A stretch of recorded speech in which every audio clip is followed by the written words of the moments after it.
Hi guys, my name is Erin. Most of you are probably watching this from Tumblr because that's where I'm posting it.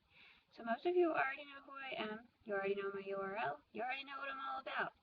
But for those of you who don't, I have two Tumblrs, a fashion blog and a fandom blog, which I will link because I do. This one I'm going to be posting on my fandom blog because it's relating to fandom culture. For those of you who don't know who fandom or what fandom is, you're not going to get any of this, so good luck. However, all of my videos aren't going to be just about things dealing with fandoms. They'll be about anything ranging from gender and sexual identity to, I don't know, how to deal with people at school, how to deal with your parents. I have a third blog that I go on every so often, and it's an advice blog. And so many people have come to me, and after I help them, they come back and say, you know, you really helped.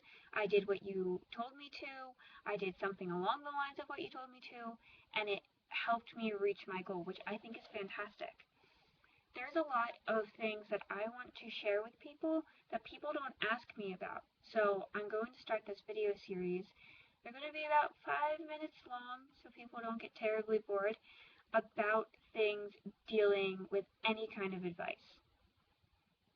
I had a little poll on my blog of what my first topic should be, and that's why I chose this one as a starter topic, because I don't think people talk about it, and that topic being in roleplay is a lot of times when you roleplay with a partner, you start feeling a romantic attraction towards them, and I feel like sometimes a lot of people are confused about that romantic attraction. I don't think that made any sense at all. I'm doing this is my first run doing this, so I have no clue what I'm doing. I kind of know what I'm doing. So, starting off with the basics. If you're in a fandom, Doctor Who, Sherlock, Homestuck, Danganronpa, Attack on Titan, if you're in any type of fandom, chances are you have thought of role-playing, you have role-played, you do role-play, you whatever. For those of you who don't know what role-playing is, it's when you choose a character that you really like or you're really relatable to or anything like that, and you kind of become the character in a sense. I should back up more. Meaning, instead of saying my actions, like Aaron went to the store, it would be Dave went to the store. Because you're consuming your character's personality traits, your character's talk, quirk, anything that is related, and putting it usually in an alternate universe situation. But it can be in the storyline. That's not unheard of. It's pretty common, actually. When you roleplay, you have roleplay partners. Usually, in my experience at least, it's usually just one, but there's also group roleplays like Dangan Mafia most of you have done, where it's several people.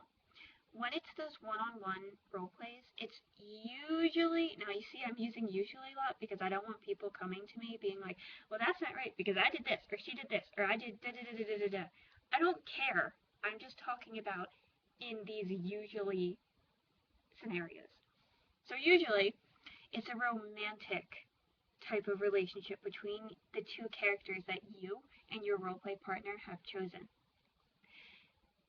Roleplay is fantastic. Why? Because for a short amount of time or a long amount of time, you become a different person.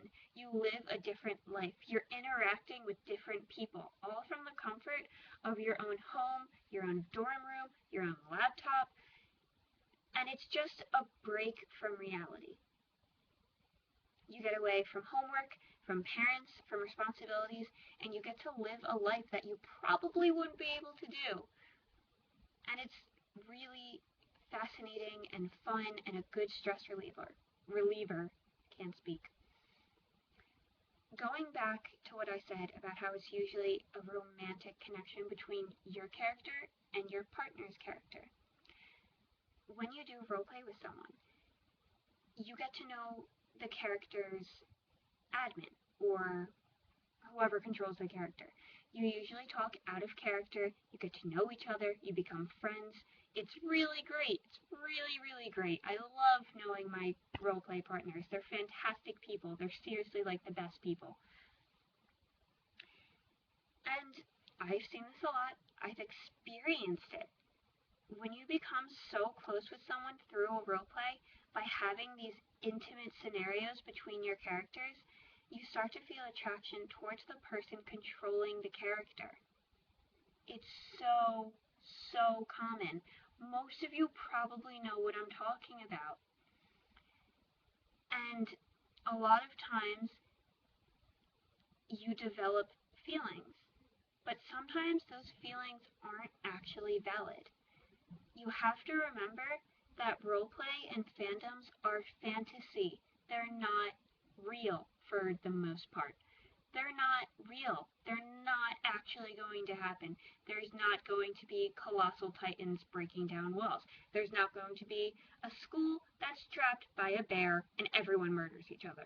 There's not going to be a video game that ends the world. At least I really hope none of these things happen, because that would be bad. However, I wouldn't mind turning into a magical girl. Just saying. These are all fantasy scenarios.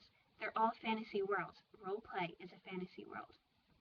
So sometimes when you feel attraction towards a character or a character's operator, it's not actually valid feelings. And I know this sounds kind of crazy, because when people say, oh, you don't really do this, or oh, you don't really feel that, we get offended, because we do. We're human beings. We like to validate our emotions. But this is a fantasy world, and sometimes you might say, yeah, I really like this person, but is that you talking, or is that your character talking? The best way to figure out is if your attraction is true, is taking a step back, whether that means thinking-wise or an actual step back. Talk to your roleplay partner and just ask if you can take a small break, a day, an hour, a week, whatever time you need to think.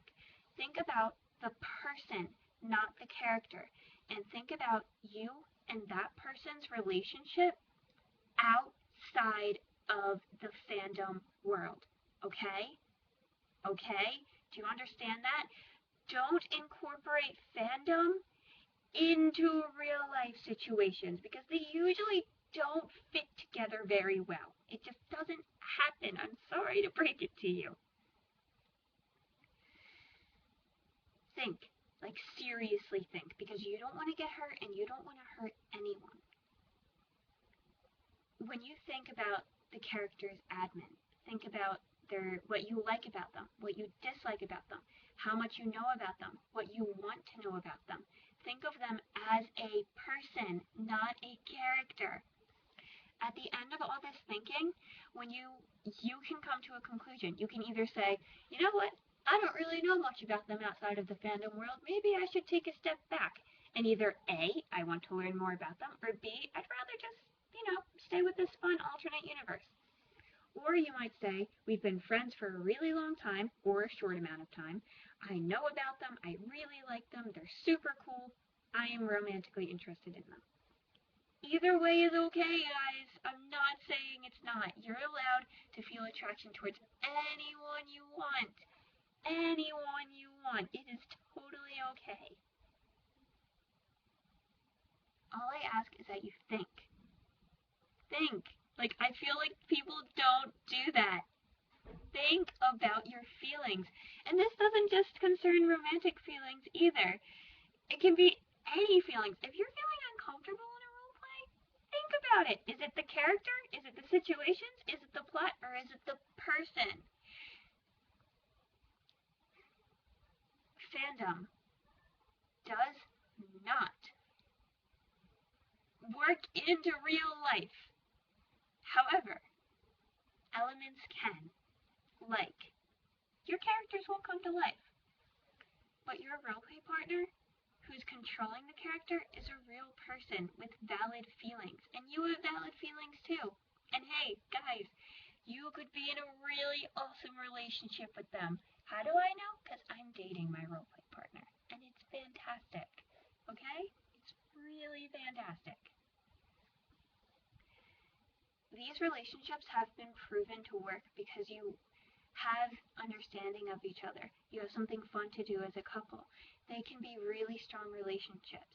But I've also seen them go in the opposite direction, where someone might think they have feelings for someone and come on later that they actually don't once the roleplay dissolves. And that really sucks because then you lose a friend, you lose a relationship, you lose a roleplay partner. It sucks. I know because I'm speaking from experience.